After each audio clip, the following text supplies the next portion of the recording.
સુરતથી હાલ અત્યારે એક મહત્વના સમાચાર મળી રહ્યા છે। સુરતમાં હજીરા સ્થિત એએમએનએસ કંપનીમાં આગ લાગી છે।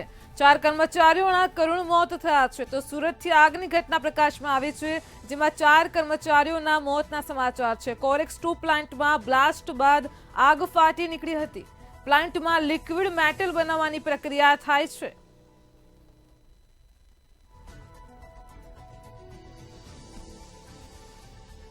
તો અમદાવાદમાં સુરતથી આગની ઘટના સામે આવી છે। આગ લિફ્ટ સુધી પહોંચી ગઈ હતી। આગના કારણે લિફ્ટમાં 4 કર્મચારીઓ ફસાયા હતા। કર્મચારીઓ ગંભીર રીતે દાઝી ગયા હતા। સુરતની હજીરા પોલીસ પણ ઘટના સ્થળે પહોંચી છે। આગ લાગવાની સ્થિતિ અંગે પણ પોલીસે તપાસ શરૂ કરી છે। વર્ષના અંતિમ દિવસે સુરતમાં કરુણ ઘટના બની છે। એએમએનએસ કંપનીમાં આગની ઘટના સામે આવી છે। સમગ્ર વિસ્તારમાં શોકનું મોજું ફરી વળ્યું છે। કર્મચારીઓ ગંભીર રીતે દાઝી ગયા હતા। તો સુરતથી આગની ઘટના પ્રકાશમાં આવી છે। સુરતમાં હજીરા સ્થિત એએમએનએસ કંપનીમાં ભીષણ આગ લાગી હતી। 4 કર્મચારીઓના કરુણ મોત થયા છે। કોરેક્સ 2 પ્લાન્ટમાં બ્લાસ્ટ બાદ આગ લાગી હતી। પ્લાન્ટમાં લિક્વિડ મેટલ બનાવવાની પ્રક્રિયા થાય છે। આગ લિફ્ટ સુધી પહોંચી ગઈ હતી અને આગના કારણે લિફ્ટમાં 4 કર્મચારીઓ ફસાયા હતા। કર્મચારીઓ ગંભીર રીતે દાઝી ગયા હતા। વર્ષના અંતિમ દિવસે આ કરુણ ઘટના બની છે। સુરતની હજીરા પોલીસ પણ ઘટના સ્થળે પહોંચી છે। આગ લાગવાની સ્થિતિ અંગે પણ તપાસ શરૂ કરાઈ છે। સમગ્ર વિસ્તારમાં શોકનું મોજું ફરી વળ્યું છે। તો સુરતમાં હજીરા સ્થિત એએમએનએસ કંપનીમાં આગ લાગી। કોરેક્સ 2 પ્લાન્ટમાં બ્લાસ્ટ થયો અને ત્યારબાદ ભીષણ આગ ફાટી નીકળી। આગમાં 4 કર્મચારીઓના કરુણ મોત થયા છે।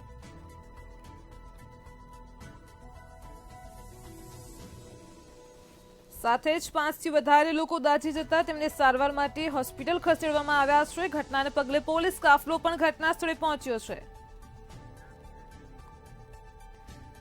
આજ મુદ્દે આપણી સાથે સંવાદદાતા રાબિયા સાલે સુરતથી લાઈવ જોડાઈ ગયા છે। જી રાબિયા, સુરતમાં હજીરાની કંપનીમાં ભીષણ આગની ઘટના સામે આવી છે। 4 કર્મચારીઓના મોત થયા છે। ઘટના સ્થળથી કઈ રીતનો માહોલ છે, જણાવશો?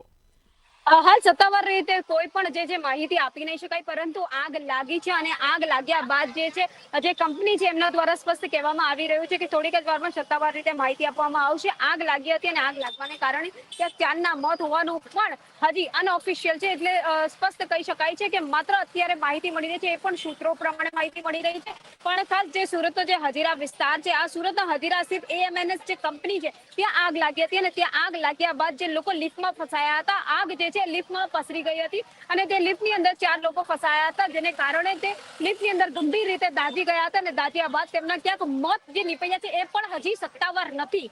સ્પષ્ટ એવું કહી શકાય છે કે માત્ર હજી આગ લાગી છે। આગ લાગવાની ઘટના બાદ જે કંપનીઓ હોય છે, કંપનીની પોતાની ફાયર બ્રિગેડ હોય છે, પોતાની એમ્બ્યુલન્સ, પોતાની હોસ્પિટલ હોય છે, એટલે કોઈ પણ વ્યક્તિને કોઈ અન્ય હોસ્પિટલમાં ખસેડાયા છે કે કેમ એની પણ સત્તાવાર માહિતી હજુ નથી મળી રહી। પરંતુ જે પ્લાન્ટ લિક્વિડ મેટલ બનાવવાની જે પ્રક્રિયા હોય છે, જે આગ ટુ એર પ્લેટફોર્મ છે ત્યાંથી આગ શરૂ થઈ હતી અને આગ લિફ્ટ સુધી પસરી હતી અને લિફ્ટ જે છે આગ લાગ્યાની બાદ તાત્કાલિક બંધ થઈ ગઈ હતી અને લિફ્ટની અંદર ફસાયેલા જે લોકો હતા તે દાઝી ગયા હતા। કર્મચારીઓ જે છે 4 જેટલા એ ગંભીર રીતે દાઝી ગયા હતા અને દાઝ્યા બાદ જે છે આ કર્મચારીઓના ક્યાંક મોત થયા છે કે કેમ તે પણ હજી સત્તાવાર જાહેર નથી થયું। વર્ષના અંતિમ દિવસે આજે કરુણ ઘટના બની છે। સુરતના હજીરા વિસ્તાર આવેલો છે। હજીરા વિસ્તાર ખાતે એએમએનએસ જે કંપની આવેલી છે, આ કંપની જે પ્લાન્ટની કંપની હોય છે તેની અંદર આ આગની ઘટના બની હતી અને સુરત જિલ્લાનો જે હજીરા ખાતે આવેલી આ કંપની છે કોરેક્સ 2 પ્લાન્ટમાં છે આજે મોડી સાંજે આગ લાગવાની ઘટનાની માહિતી માત્ર મળી હતી, પરંતુ જોતા આ આગે વિકરાળ સ્વરૂપ ધારણ કરી લીધું હતું અને ત્યારબાદ આ આગ પસરી ગઈ હતી અને આગ પસરવાને કારણે ક્યાંક 4 લોકોના મોત આવી રહ્યા છે, પરંતુ આ મોત પણ કન્ફર્મ ના કહી શકાય જ્યાં સુધી સત્તાવાર રીતે કંપની દ્વારા માહિતી નહીં આપી દેવામાં આવે।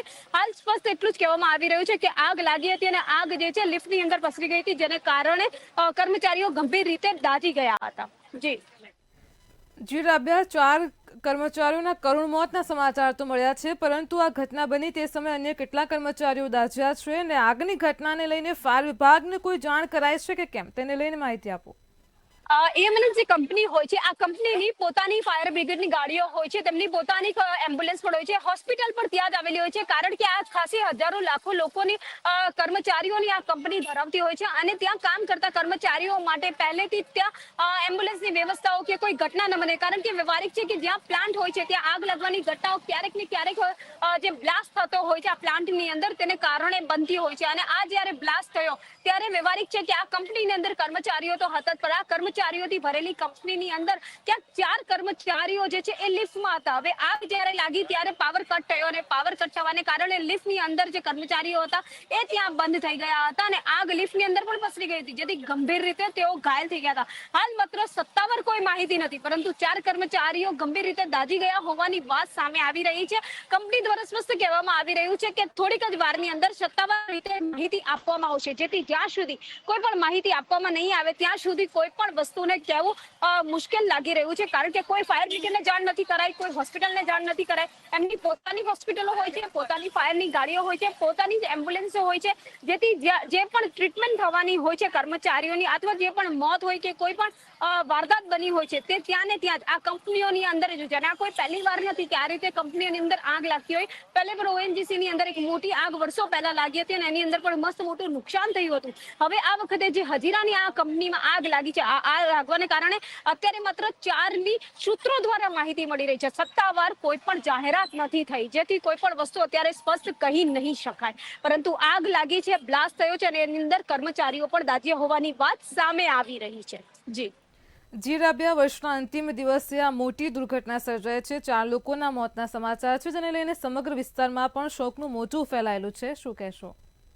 વ્યવહારિક છે કે જ્યારે આ પ્લાન્ટ ચાલતો હોય છે, આ પ્લાન્ટના દૂર દૂર સુધી તો લોકોની વસ્તી હોતી નથી, પણ જ્યાં આ કંપની હોય છે કંપનીની આસપાસ કેટલાક જે મોટા કંપનીમાં કામ કરતા જે લોકો હોય છે તેમના રેસિડેન્ટ્સ પણ પાસ આવતા હોય છે અને જ્યારે બ્લાસ્ટ થતો હોય છે આ બ્લાસ્ટ જે છે મોટા મસ્ત અવાજથી થતો હોય અને અવાજને સાથે સાથે આગ જે છે એ પણ એક મોટી આગ લાગતી હોય છે અને આગ પસરતા આસપાસના જે રહીશો હોય છે એમના આસપાસની સ્થળે પણ લાગતી હોય છે, પણ ક્યાંક ને ક્યાંક આ જે આગ લાગી છે, જે બ્લાસ્ટ થયો છે એને લઈને આસપાસના જે રહીશો છે એમાં તો ભયનો માહોલ છે જ. જે કર્મચારીઓ ત્યાં કામ કરતા હતા આ કર્મચારીઓના પરિવારો પણ હોય છે, આ કંપનીમાં જ્યારે કામ કરતા હોય ત્યાં તેમને સ્થળ પર જે છે ઘર પણ રહેવામાં આપવામાં આવતું હોય છે. હાલ પૂરતું ખાલી એટલું જ કહી શકાય છે કે જે કર્મચારીઓ દાઝ્યા છે એને લઈને કંપનીની અંદર અને આસપાસના જે રહીશો છે અને એમને જે પરિવાર છે એની અંદર શોકનું મોજું ફરવું પડ્યું છે. પણ ક્યાંક ને ક્યાંક આ જે બ્લાસ્ટ થયો છે બ્લાસ્ટના પાછળનું કારણ શું છે અને એના અંદર બેદરકારી કે લાપરવાહી છે કે નહીં, કે પછી આ બ્લાસ્ટ કેવી રીતે થયો, એ તમામ જે છે અત્યારે તપાસનો વિષય બની ગયો છે. અત્યારે માત્ર સત્તાવાર રીતે નહીં પણ એટલી જ માહિતી આપી શકાય છે કે બ્લાસ્ટ થતાની સાથે આગ લાગી અને આગ લાગવાની ઘટનામાં ત્યાંના કર્મચારીઓ જે છે એ દાઝી ગયા છે. જી રાબિયા, સમગ્ર માહિતી બદલ આપનો આભાર. સુરતમાં હજીરા સ્થિત કંપનીમાં ભીષણ આગની ઘટના સામે આવી છે. 4 કર્મચારીઓના કરુણ મોત થયા છે. એએમએનએસ કંપનીના કોરેક્સ પ્લાન્ટમાં આગ લાગી છે. 5થી વધારે લોકો દાઝી જતા તેમને સારવાર અર્થે ખસેડવામાં આવ્યા છે. પ્લાન્ટમાં લિક્વિડ મેટલ બનાવવાની પ્રક્રિયા થાય છે, ત્યાં બ્લાસ્ટ થયો હતો.